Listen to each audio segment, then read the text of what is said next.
Okay, we are recording. George, how are you today?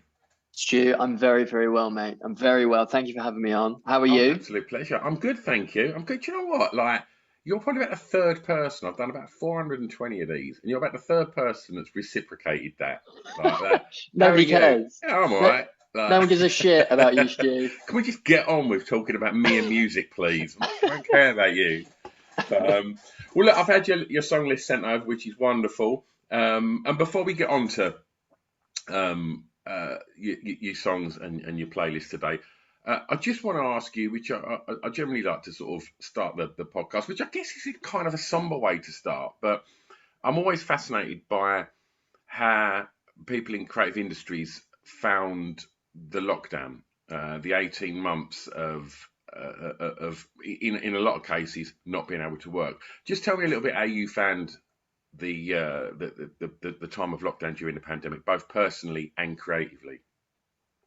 Yeah, okay. So it's weird. I don't want to sound like a wanker, but I will.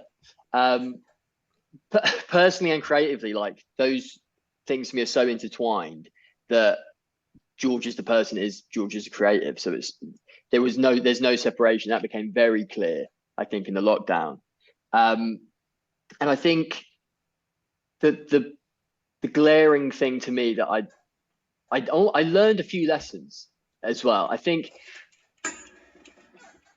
a lot of the excuses that I put in place for not finishing projects, for not being able to write this thing or do this thing, sort of just fell by the wayside. It was especially like with writing. I always thought before, like, okay, right, I'm going to need 3 months undisturbed to sit down and finish a project. And Yeah, yeah, the universe kind of came through and went, here you go. Here's 3 months. You don't have to do anything else but write the thing that you've been yeah, trying to write. And then I realized, I know I can't. That's not the excuse. That the lesson was learned that it's actually me. I'm putting the blocks in the way, the reasons yeah, yeah. that I'm not finishing things. So it was a huge learning process in that way. I came away from it with a lot of insights and lessons into my own psyche and my own creative process. Um, and at the same time, I also found it that, like, if as an actor, I have the outside thing of writing and creating films and stuff like that as well. If I didn't have that, if I was just an actor, I would have found it a lot more difficult, I think. Um, but yeah, yeah. Did you find like the minute you had that time? How are you with putting pressure on yourself? Because I, Um, I know that like just speaking to other people and there's various sort of different sort of reactions to this, but I know for somebody that works in the creative sort of industries that when everything sort of stopped, I was like, right, shit, I need to just keep going and doing what I can and find a way to do that. And I don't get me wrong, like most people, I had that kind of week of feeling like I just went into holiday mode. The sun was shining, and it was airport rules on drinking. It was just like it's 11 a.m. Fuck it, let's have a pint. But then I think once you'd sort of realised that, oh, hang on a minute, this pandemic thing's not something that we're going to fix in a week. This is, oh God, shit, this looks like that might be around for a while. I need to really do something now and find out what I can do because so many of my tools have been taken off of me. Like, how much pressure did you put on yourself? a lot, I think. I think it was very much like I'd given myself a 9 to 5 job when I'd never had a 9 to 5 job before. I was like, right, I need to turn up at this time, start writing, start researching, and there's nothing in my way. Let's go. Yeah, And it definitely got to me. It still does that if I haven't achieved anything that day, that does really get to me. And yeah, it's not like I'm killing time either. I'm sure it is with you. Like everything that to my girlfriend, it might look like I'm just watching YouTube videos, but yeah, there's always a point to what I'm doing during the day. I'm not someone that who can just sort of sit there and watch TV and phase out. I'm always thinking. I'm always sort of in my own fantasy world, trying to create something. Um, and lockdown definitely heavied on that pressure because there was no release from that. It yeah, was yeah, it was that and your 5 minute walk around the block and then back to it. yeah, Which I don't also in a sick way I enjoyed that because it's one of the most fun things for me is that daydreaming space.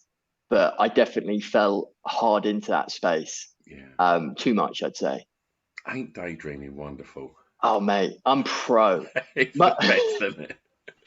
how good would it be if we could just combine our daydreams? Me and you just sit here now and just like What a podcast that'd be.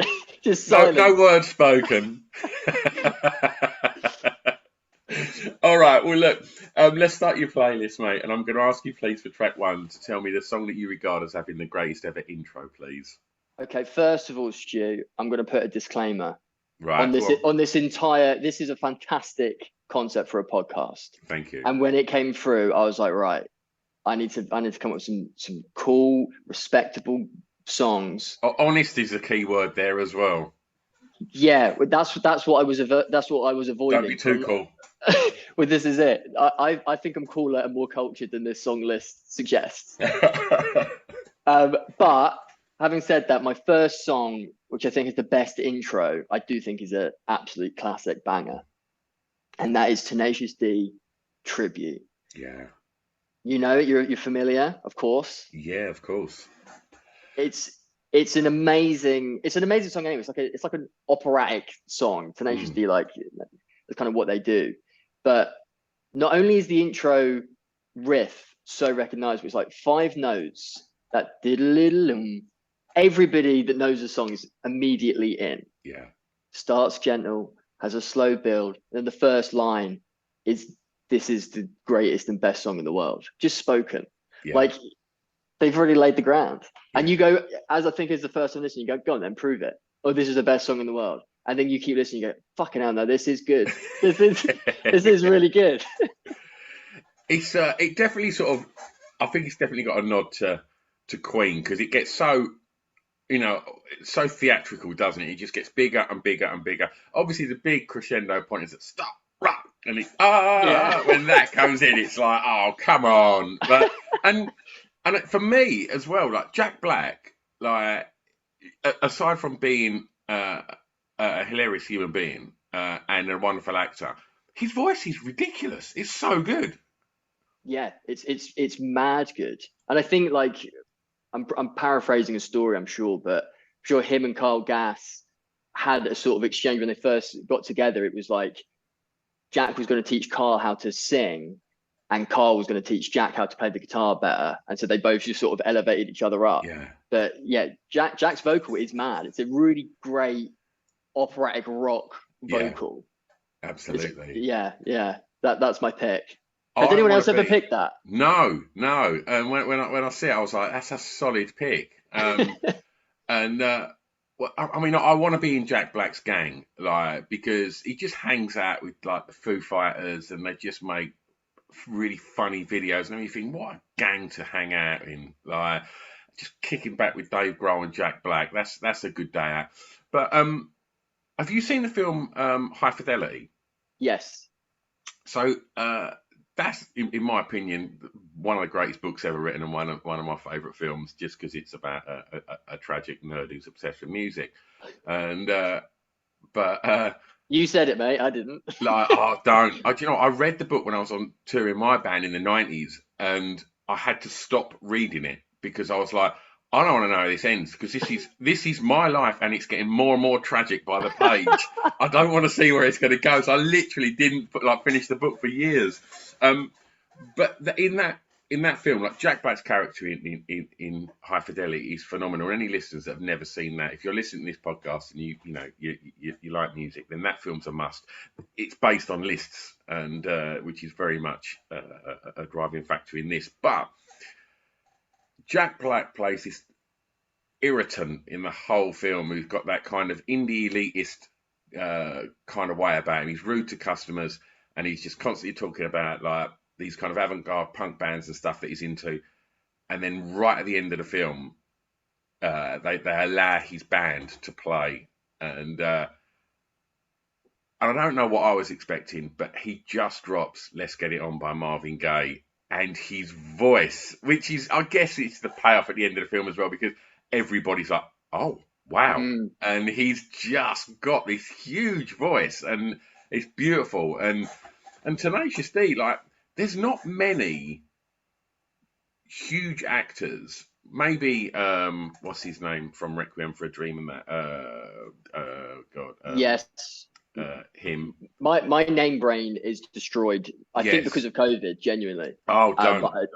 I know exactly who you mean. Uh, Fight Club and oh God, what's his name? 30 Seconds to Mars, his band anyway. But there's not many huge Hollywood stars that have like big success in music. Like Johnny Depp's Mm, always been in bands, but he's never had success with that in regards to record sales and tours. The same with Keanu Reeves and people like that. But yeah. Tenacious D are solidly respected. You know, they'll be on the front cover of The Enemy. They'll be on the front cover of Kerrang. Like metalers love them, indie kids love them, and it's like solid songs. Well, absolutely, and that's I think that's the decider, isn't it? It's like not only are they solid songs, but they're sometimes misperceived or maybe correctly perceived as like a comedy act Yeah, because a lot of the songs are hilarious. yeah, But I always think comedy songs only work if the song itself, if you change all the lyrics or whatever, then you've still got an amazing track behind the laughter. yeah. Um, and yeah, they were like instrumental in my life. I think I first picked up a guitar when I was maybe 14 because of Pick of Destiny. Did you see Pick of Destiny? Yeah, It's their stoner comedy movie. yeah. And it was on loop at like a house party, so everyone else had gone to bed. They'd all gone off with girls, and I was just sitting there, obviously, like the little virgin that I am, watching Tenacious D on repeat. Go, wow, I'm going to try and learn that. Yeah, And History by Tenacious D was the first song I think I ever learned. And so, yeah, they've been like a seminal band in my life. love it, love it. George, I'm going to take you back, and for track two, I'd like you to tell me the first song you remember hearing that had an emotional impact on you, please. Emotional impact. Now, I've gone with something, you know, I'm sure a lot of people have had this choice, or at least have put Bob Dylan songs in there. Spoiler alert. The song choice is Don't Think Twice, It's All Right by Bob Dylan. Yeah, what song? Oh, it's stunning. And it was my first. I had a friend at school called Finbar. Shout out to Finbar. Finbar Calls. Um, who absolute muso, obsessed with music, really, really lovely kid. And I remember him making me effectively a mixtape, but it was the 2000s, so it was a mix CD. Yeah, And he burnt me his favorite Bob Dylan songs because I was like, I don't know, he's Bob Dylan, like what? I don't get it. And I went home, put it into my PC. I Don't Think Twice, It's All Right was the first track on it. And there's just something about the way that Dylan sings it. It's a sad song, but it's also just kind of wistful and lyrically it's a lot of Dylan songs are obviously like a little bit more surreal in like sort of later years, but the lyrics in this song are so poignant in a non-flowery way that it just seeped into me. It's still probably my favorite song of all time. And it was the first, I just remember particular line standing out and just being like, oh my God, that is so me. I know that feeling. but I think that's what your Dylans are for. That's what your Cures for. That's what your Smiths are for. They're moments where like they get you at the right age, and it just cuts through, and and you just connect in so many different ways to it, rather than it just being a kind of that level of like, oh, this sounds good. Like Absolutely. it just cuts through at a different way, and I think that's when emotions start getting pulled into the mix. Then, oh, the journey after that in music's a beautiful thing. Um, where was all this happening? Where did you grow up? I grew up in a little town on the south coast called Seaford. Okay, Um, it's where like Beachy Head and Seven Sisters, all that is in and around Seaford.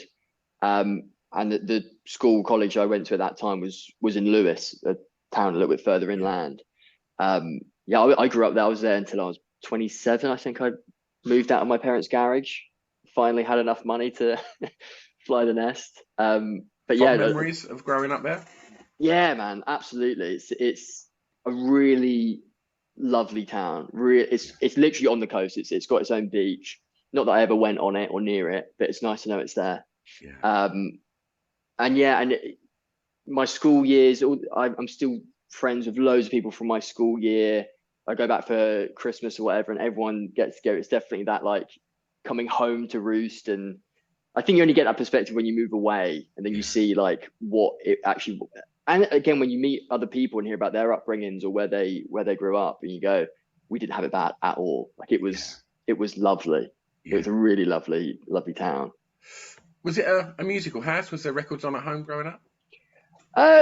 Kind of, yeah. But my mum is obsessed with music. She's an amazing dancer. Like knows the rap songs, like loads of 80s rap. She's pretty cool. My dad, on the other hand, a little bit less cool on the music side, but still was always playing music. And I remember my dad introduced me to Elvis at like 8 and becoming obsessed with Elvis, or I'd hear Frank Sinatra playing somewhere, and I've got quite an obsessive nature. So if I liked something about, right, I need to learn all about this and really take this in.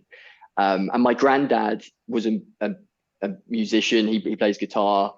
So I think I kind of picked that up from him, sort of. So yeah, I wouldn't say it's a musical household in the sense that anybody really was making music, and we didn't have a proper record player or anything. But there was always something going on. Yeah, there was always something playing in the background. Have you had a chance to see the Elvis film yet? I have. Oh, yes. Mate. What did you reckon? I loved it. It blew my mind. Yeah, I have worked with Austin Butler last year. Yeah, last year on a show called Masters of the Air. And he is an extraordinary guy, genuinely super down to earth, lovely. And you go, there's no way this sharp, good looking, charming, polite, lovely man is this talented. And then you see obviously go, fuck. Oh no, he really is. And he was extraordinary, wasn't he? He absolutely transcended that role. I'm a bit of an Elvis nut, and just to watch the fucking dream scene and the Suspicious Minds scene, every single eyebrow raise, finger twitch, everything was to the point where you're like, is this him or is this the footage? It was remarkable, absolutely remarkable. What a voice! Mad. And the crazy thing is as well, I remember when I first met Austin, coming back and talking to my girlfriend about him and just saying that he almost has a Stardust trailing behind him.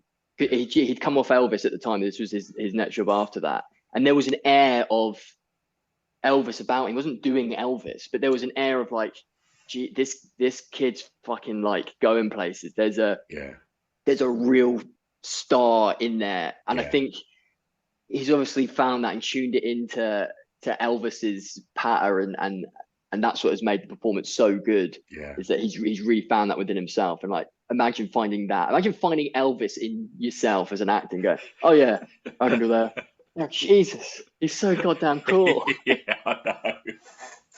All right, let's take you back to school and tell me a song that reminds you of that time, please, George. So the song is from my favorite TV show when I was at school. Again, I was a little bit too obsessed with it. It's the theme song to Smallville, which, for those who aren't familiar, it was a CW show about kind of the formative years of Superman, Clark Kent in Smallville, in his hometown. And the song is Remy Zero, Save Me. Do you know the song? I know the song really well. I run for 30 years I've run an alternative guitar music nightclub. So that was a big tribute. Is still an absolute staple. Right. Every weekend the whole place goes mad to that. But for a good few years, Remy Zero will get dropped there. I just knew it as the Remy Zero track. I didn't know it was from Smallville. And then literally I'd have people like half my age kind of going, do you watch Smallville? I'm like, huh? And they're like, that's what this song's from. I'm like, oh, is it? But yeah, it's an absolute banger, isn't it? Oh, it's a great song, and it's just like echoes around my brain constantly. It's just one of those things that like is rent free in my head, ready to come out if I'm just cleaning or something. Just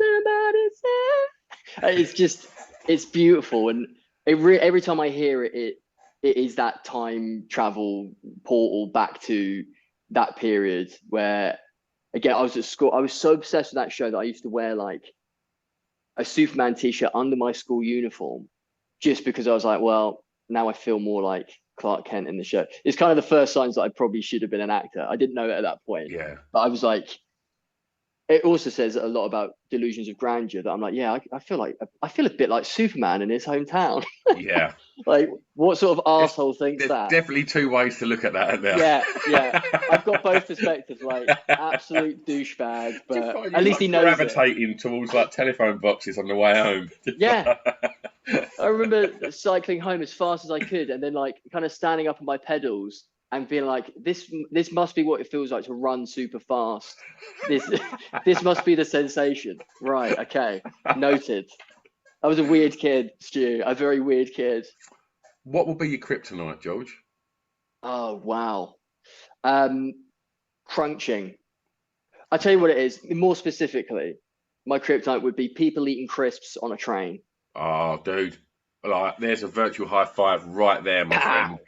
That I to the point where like I have to contain rage. Yes. Where I literally get to the point where I just think I have to understand that they're just eating a bag of crisps, but every part of me is screaming, "Are you fucking serious?" Like, yeah, it was like, how fucking dare you? How dare you look at that snack selection and not think about me? I know. You've gone, yeah, they'll be nice. And that's what I also try and do. I try and justify and go, look, they've been working all day. They're really hungry. They try and have a little snack before thing. But also, fuck you. You're a demon. Get off this train with your smelly bag of crisps. Yeah.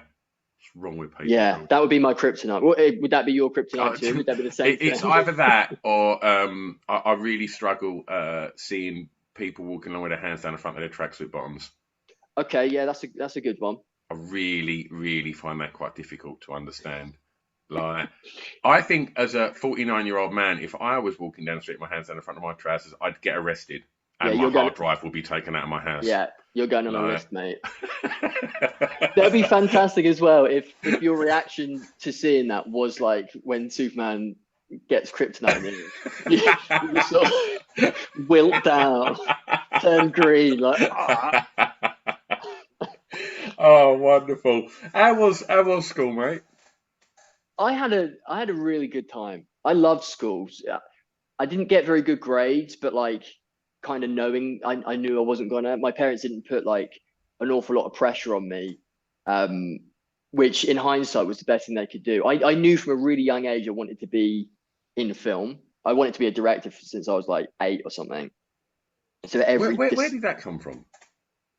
I think as a kid you just kind of pick up things, right? And I remember playing with I was obsessed with action figures, and I got a load of wrestling action figures one year for Christmas, and I'm setting them all up. I think my grandma said like, oh, you should be a director the way that you're. And I'm like, what's a director? And she explains it, and you kind of go, oh, okay, oh right, yeah, I'll do that. And then that just kind of builds, and then someone gives you a video camera, and you go, oh wow, that you can make these things. And then I got to stop motion and doing little Lego films, and it just sort of grew from there. And it was a knowingness that like I couldn't hold down a 9 to 5 to save my life. I can't do that sort of structure. And so school was like, I had no pressure. If I didn't get a GCSE to my name, both of my parents, my mum has ADHD, my dad has dyslexia, my mum's dyslexic as well. So they really struggled at school. I didn't necessarily struggle in the same way, but they didn't put any pressure on me the way that I guess their parents put on them to like, you need to really knuckle down and learn here. So everything that I got in school, my grades were just kind of down to my own, like, oh yeah, okay, I'll try my best, and I will do no more. But I loved it. And the school itself, Seaford Head Community College, was a really great place. We were in special measures when I went there. Like Ofsted came in the year that I started, and it really, I remember it kind of like shaking the foundations. So all the teachers were suddenly really nervous. Yeah. But you just want to go like, guys, take it. You're doing fine. We're great. We're all safe. We're all happy. Don't worry about it. Was your desire to sort of work in the creative industries encouraged at school? No, not necessarily at school.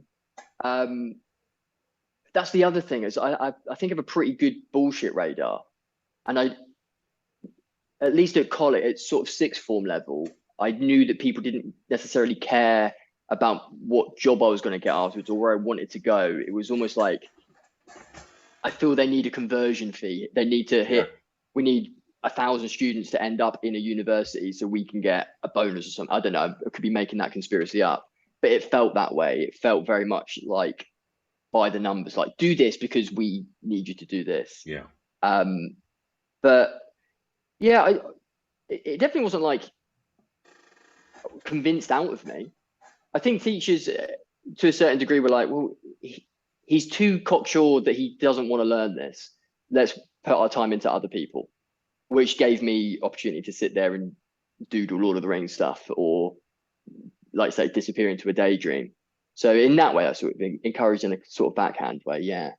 You're a confident kid. Yeah, I think so. Yeah, I've felt like an adult since I was about 10. I just like I've always had a very old head on young shoulders.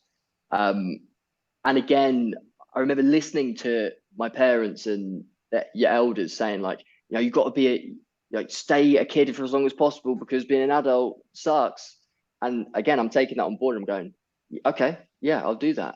Like, for example, a couple of weeks ago, I bought myself a £300 lightsaber. I don't need that, Stu, but you do need that. Yeah, fair enough. Thank you for understanding. When we finish recording, I'll turn our computer around, and you will see my breakdown during lockdown involved me spending too much money on Star Wars figures that I'd sold when I was 9 years old, and I've bought them all back. It's pathetic. Stu, I think we've just become best friends. I think that's just happened. Honestly, dude, like I got the Millennium Falcon that was the greatest Christmas present I ever got as a kid, and I got it back, and I could have cried, man. It's that is beautiful. But it is, because it's also like the reason that I bought that lightsaber, or I continue to buy arguably stupid things to other people, is almost like a promise to your kid, to you, like your younger self, Stu. Your kid you as a kid screaming at you from the past, going, "You've got the money to get that back. Do it. Go on, even if it's just a blip of nostalgia." I think it's so important to honor your inner child, or not to ignore them as a separate thing. Like, you love those things, so have them back. Like, do it. Yeah, absolutely. It's quite weird that my children look at me quite tragically as well. When it's like, even they don't get it. But yeah, it's a nuanced view. No one in my family gets it. Oh, like, good. Thanks, brother. We get that. It, mate. We get it. Absolutely. Tell me about the first record or CD that you remember buying. Now, I'm sure it was a CD and not a tape, but I can't confirm it. But I have vivid memories of like the first sense of ownership that I had over a song, because I'd gone to Woolworths and put a couple quid on it, was Gorillaz' Clint Eastwood, which, is an absolute banger of a track. And I don't know what it was about, because it wasn't like necessarily the sort of music that I would listen to generally, but I guess it was such a hit at the time. I don't know. I was 10 or something. But I remember it gave me that, it's got a real macabre feeling through the track. Like it's kind of creepy in a way. And again, your question before about like an emotional song, I remember having a sort of emotional reaction to that, of kind of like, oh, this is peculiar, which I've since gone like, I love that feeling now, where you find something a little bit that just unsettles you.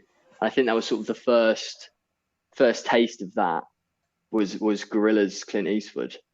Yeah, that's an absolute cracker. But also, do you think that as a 10-year-old, the visual aspect of the Gorillaz kind of, made a dent, because it was so, Damon had obviously had huge success in Blur, and to team up with someone like Jamie Hewlett and have this kind of completely new concept for a band, which is like the visuals are arguably going to be as strong as the music, which is an amazing thing to sort of try and take on. And in fairness, I'm a huge fan of Damon Albarn. He's a fellow Essex boy, and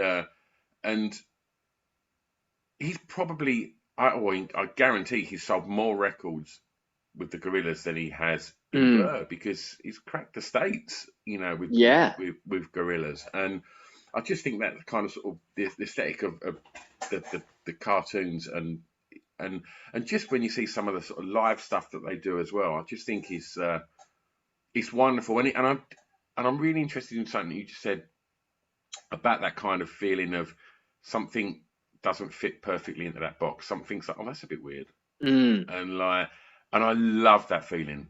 Like, I totally echo what you say there. It's just that doesn't fit in that box or that box, and that draws you in more to kind of explore it, doesn't it? Yeah, definitely. Yeah, you got to almost like chase that feeling. It's why Yeah, I think that is like part of the reason why people like horror films and films that make them feel a bit weird. Is like we're sort of drawn to things, like you say, that don't necessarily fit a classification, or you can't define. There's no word for that feeling. We're kind yeah, of talking around the feeling that we know that we have. Um, but yeah, I think you're absolutely right that the cartoon nature, the animated nature yeah, of that was incredibly important. Um, and yeah, it was around the time that music videos were like a cultural linchpin of being a 10, 11, 12-year old. Your mates would come around and you just sit there and watch 2 hours of MTV and just skim through all the music video channels. yeah, And you'd find that you go, oh, it's cartoon. We like cartoons. And yeah, then you suddenly hit with this amazing song yeah, that you don't appreciate at the time because you're just like, oh, it's just the yeah, Gorillas. It's just a song that is a thing. And then as you get older, you go, oh no, wait, that song is incredibly respected, and Gorillas are incredibly respected within the industry. yeah, And then you revisit it, and that's sort of what I've done in later years. Is you go back and go, oh my god, no, that is really good. yeah, And yeah. maybe your taste as a 10-year-old signify that goes, it knows. It's like Yeah. this is good. You know it. Just to sort of follow up on the question on confidence, George, you've chosen an industry famous for being competitive and tough. And tell me about your relationship with drive. Uh, Incredibly driven, I I think, but also um, not not at the detriment of anyone else. If some people are driven to the point where it's like I will do anything to succeed and get to this level, and I'm not interested in that at all. Um, I'm driven to try my absolute best, and if I've done that, then I'm more than happy to walk out of an audition room and not hear again. There's Yeah, no better feeling actually than when you've walked in there, you've smashed the audition, and you walk out, and it is almost like there's music playing in the air. You're just strolling down the street, like I can do it because I yeah, never trained as an actor or anything like that. I'm constantly chasing that feeling in myself of like I can do this. I can do this job. Like that felt good. That felt right. Um, and that kind of I think that all ties in with the drive of like right. I need to learn this script more than anybody else. It might necessarily be true, but say that you didn't train as an actor and you've been on, in some incredible work with some incredible people. And I always like to ask, and I've asked people like the Foo Fighters, tell me about your relationship with imposter syndrome, expecting them to go, fuck off. Like, I'm in the Foo Fighters. And they're like, oh, mate, every day. Tell me about imposter syndrome. Is it something that you've experienced, and do you experience it? yeah, for sure. And I think acting as an industry is sort of magnified because so many people have trained and have that foundation that you almost are looking around going, are they doing something differently? Have they Yeah, prepared differently?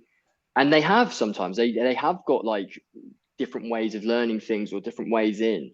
Um, and so yeah, you absolutely do feel like an imposter, but the very nature of acting is imposter. Do you know what I mean? yeah, You're always like you're slotting into somebody else's shoes. So yeah, your day-to-day person can go, right, I'm going to slot into the shoes of an actor who knows what he's doing and see yeah, if that works.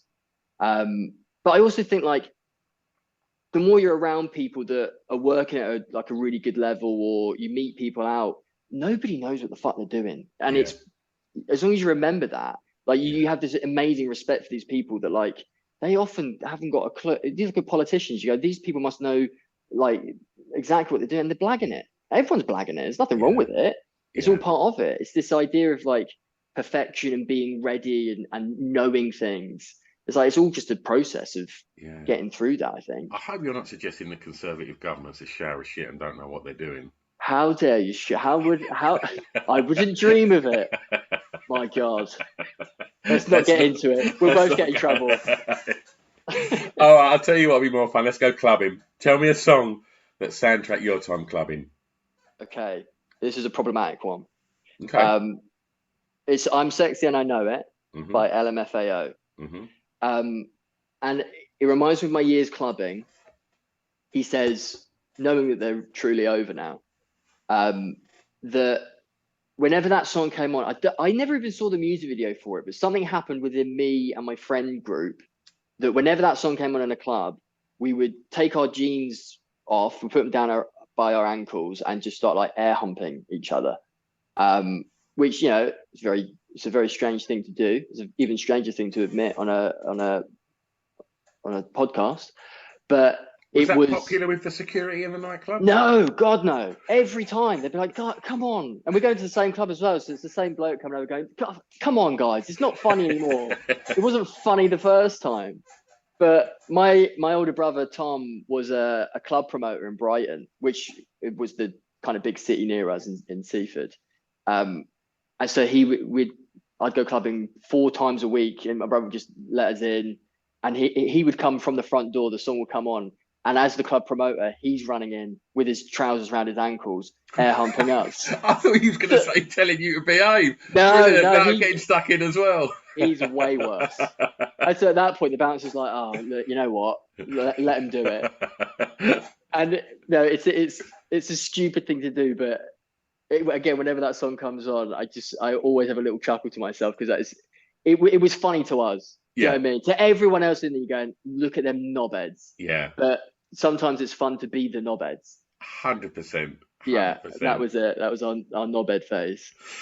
All right. Well, look, for track 6, mate, I'm going to take you home. And I'd like you to tell me, please, a favourite song from an artist from your home county, please. Yeah, so like I said, Brighton is East Sussex with Seaford, and there's not only one, but the Brighton boy who put the music scene on the map there is Fatboy Slim, Norman Cook, and the song that I've picked is Weapon of Choice. Nice. And again, because the music video is so intertwined with that song in my head, Christopher Walken doing, I mean, what a video! I think it's the best music video of all time, and I love that song, and it's impossible not to have a little shuffle to whenever it Yeah. comes on. Yeah, so that's my pick, Weapon of Choice, Fatboy Slim. We're recording this literally about a week after he done the big party on the beach again, didn't he? Like He last did, weekend, obviously 20 years after the first one. yeah, yeah. And I spoke to a few people that went and said it was Ramo, and just said it was just glorious. Like he's just an absolute legend, isn't He really is. He really is, and he's a good friend of my uncle's actually from like way back in the day, and he's such a lovely, down he? to earth guy that you can easily forget that like he is one of those people that changes music. He arrives and the music scene Yeah, changes because of him, and he's still got it. It's never left him. He's phenomenal, and it's also one yeah, of those things like I don't necessarily listen to house music, to club music. It's not something that I would day to day, but Fatboy Slim cuts through that and goes, no, how about this amazing track that you cannot help but love and respect? And when you see his hit the live shows, again, it's like I I wouldn't go to a gig of a DJ. It's not something I would do, but if Fatboy Slim's playing and I yeah, can get a ticket, I'm going because it's yeah. a hell of a show. Have you been to a show of his before? I have. He's done this as well, and so I got to speak to Norman at length about his career because I'm 49, George. So I wouldn't uh, believe it for a second, Stu. thanks, brother. But I grew up as a huge fan of the House Martins and Freak Power and Hmm. Beats International and like everything Norman's done. I've been a fan of. I think he's a fascinating human being, and I got to be a real anorak with him, I and he bet. I bet that went episode through. goes for about 5 hours, isn't it? I had to rein it in a bit, but he's so down to earth, and I put that down to the fact that I don't think you can be this big, you know, cocky diva if you're called Norman. I just think Norman, no, like, and he's just Norman, isn't he? And Yeah, and yeah, I love him, absolutely love him. that's so Uh, true. and what a tune! And like, and not just Weapon of Choice video, but the Praise You video as well, made by who's the director? Oh, bollocks.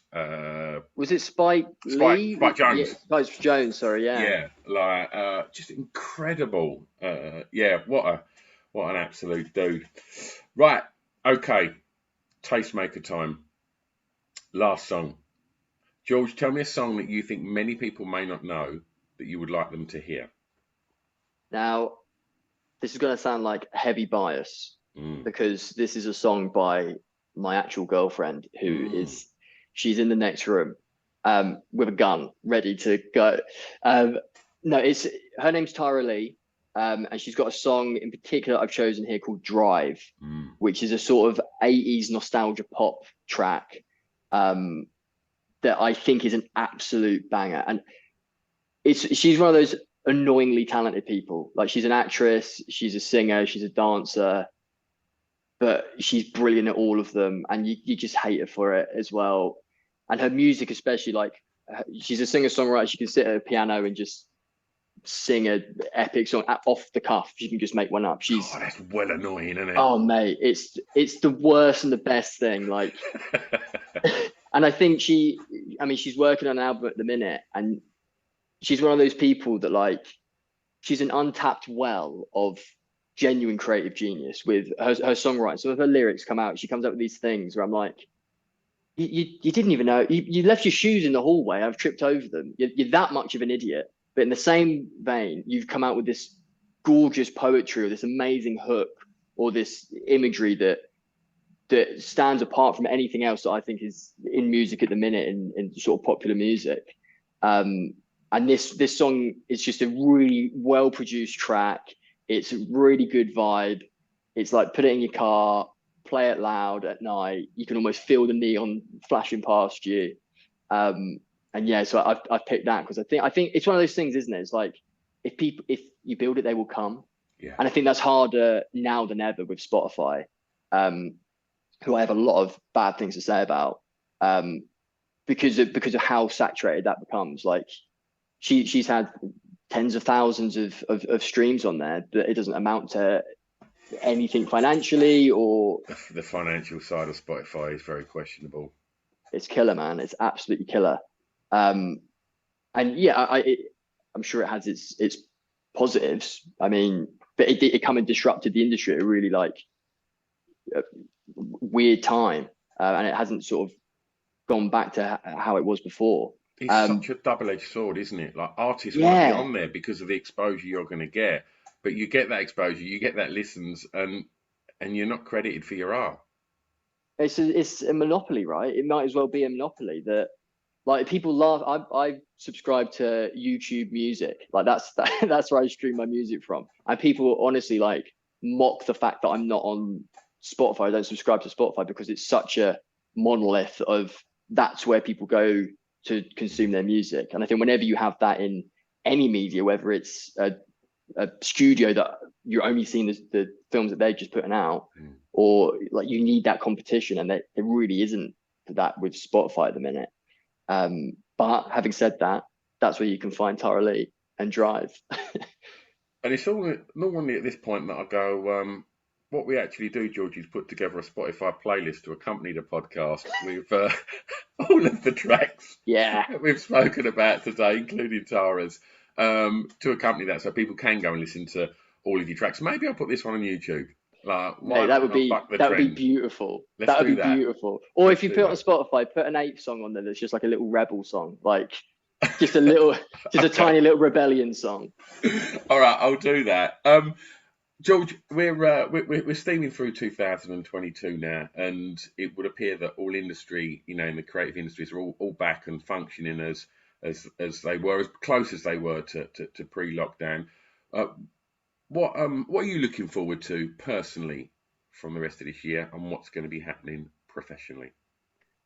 Well, personally, I got some very good friends of mine are getting married in September in Spain, and it's been put off for, like, 3 years now. I think had 3 different dates because of COVID, and it looks like they're finally going to make it.